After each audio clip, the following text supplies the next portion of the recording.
Hello, welcome to the video on Java programming. In this video we'll be creating a program that calculates compound interest. Okay, so the first thing we would do is we're going to need a few things. We're going to need a laptop or a desktop computer. We're going to need a program called Dr. Java.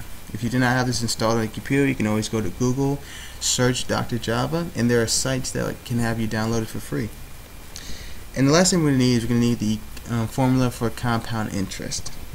Now, first step is we're going to open Dr. Java on our computer. Alright? And before we start writing our actual program, we have to consider if we need a particular function for our computer to perform. For calculating compound interest, we need to input items like initial amount, years, or the rate that it is compounded. For a Java program to allow a user to input data into the program, we need a tool from the Java library. For input, we need the scanner tool. To retrieve this tool, we will type in at the top import Java dot util dot star semicolon, and we will press enter twice. Right now we have imported the tools needed for the program. It's time to start writing the actual program. All Java code is enclosed in a class method.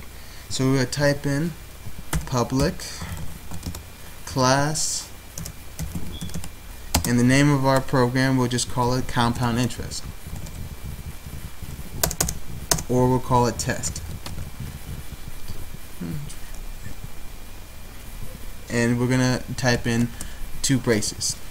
Now we're going to move our cursor between those braces and enter twice.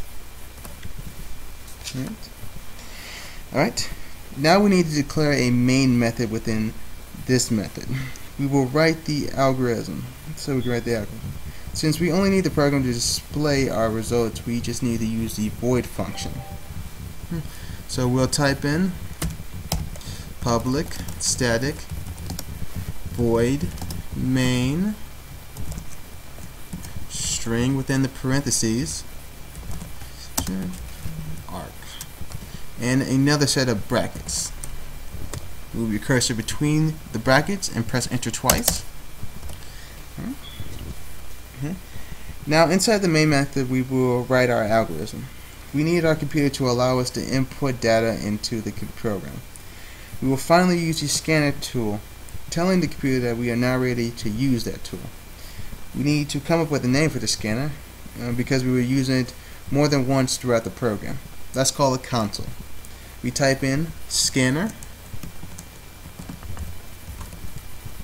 space console equals new scanner system in as an input, and semicolon at the end. Press enter twice. Right.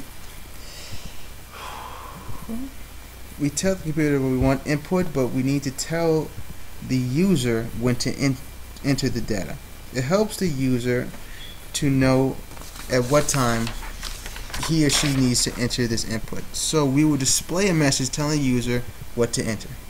Let's tell the user to enter the initial amount he or she wants to deposit. We're going to type in system.in system out, print parentheses, and display our message between the quotations. We'll say enter the initial amount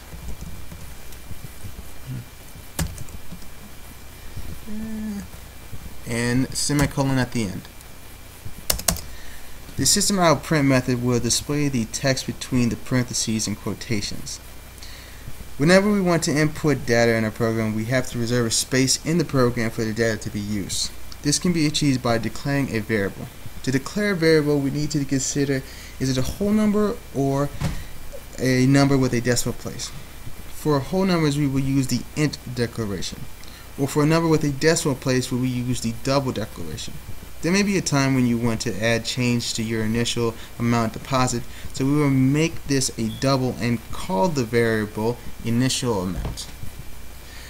So the great thing about Java is you can input data into the declaration of a variable. So we will type in double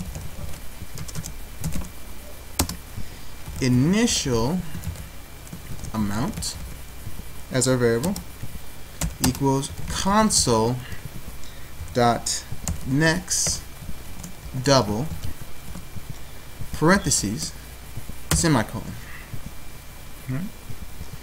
Now you will repeat this step 6 and 7 for the other variables: compound, rate, years, and before your declarations you will also display a message telling the user to input those specific variables. It'll look like this. Now, this is where it gets tricky. When you have compound interest, you may have the option for your initial amount to be compounded continuously. Continuous compound formula is different than regular compound formula. We need to separate the formulas, but tell the user the option to choose either one.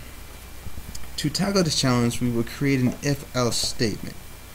This will have the computer program an option once there is a condition that is met. For the condition, we will use the compound variable you create earlier, and we will use logic statements less than or greater than to determine which option to use. We will start with the regular compound algorithm. We type in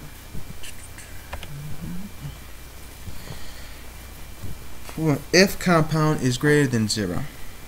This tells the program that if the value of compound is greater than 0, that it will choose its option provided. If the condition doesn't met, it will seek out another option. Move the cursor between the brackets and press enter twice.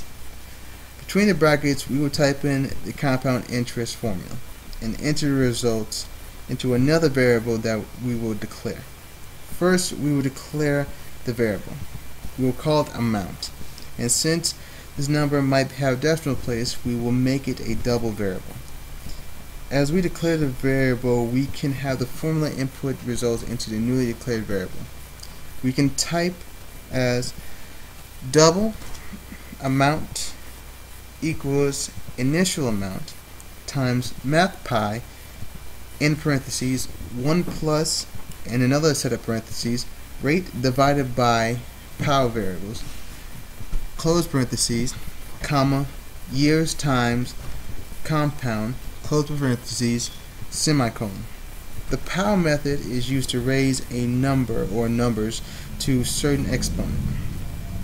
In this case, the compound times years. Now we want to display our results. Just like we did with the messages to tell us when to enter our data, we will use a similar method to display our results. We will type in systemout.printf parentheses, quotation, your amount is modulated 10.2 f/m, another set of parentheses, comma, amount, another set of parentheses, and semicolon. This is different from the previous display option of print. The printf allows us to display an amount to the hundredths place for the number of change. Now we have the option of continuous compound. This is a second option for the program to choose.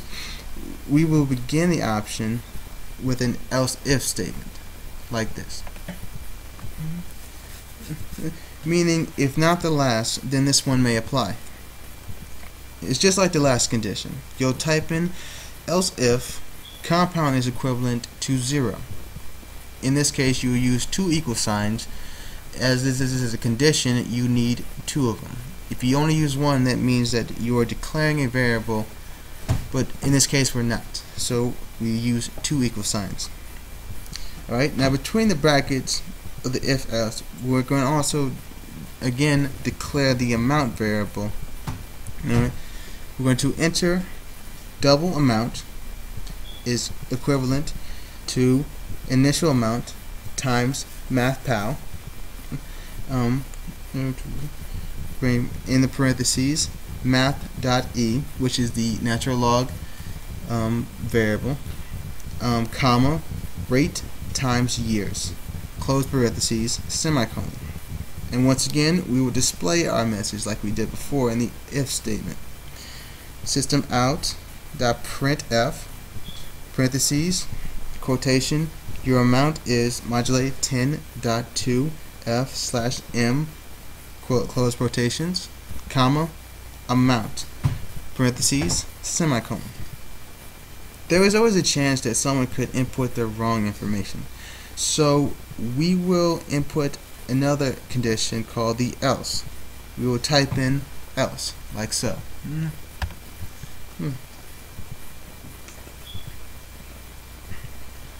Now move the cursor between the brackets and press the enter twice. For the condition, all we have to do is display an invalid message telling the user that the data they entered is not correct. We will type in system.out.println, parentheses, quotation, invalid input, quotations, close parentheses, semicolon. Right? To finish completing the program, we must go to the top of the program and click the compiler button.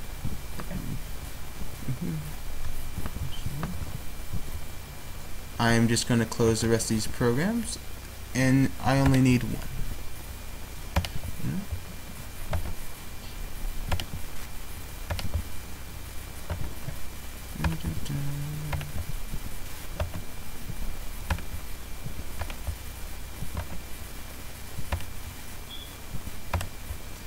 Alright, I'll go off there and press compiler. Now, there may be errors, and if there were, there will be a yellow marking on the program, any of the code, and it'll tell the user that it's not reading over certain issues like syntax. Alright? Before you can actually run your program, you must correct these syntax errors. Alright? Now, since the program is without any errors, we will run it. Go up to the top, press the run button. Alright?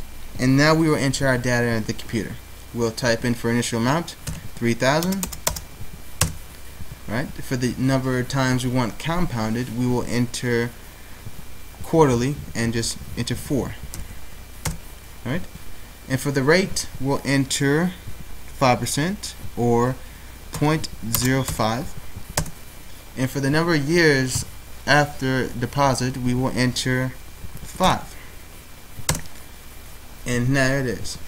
The computer displays the program as $3,846.11. Right? Now you have a program that calculates compound interest. I hope you enjoyed this video, and enjoy your new compound interest program.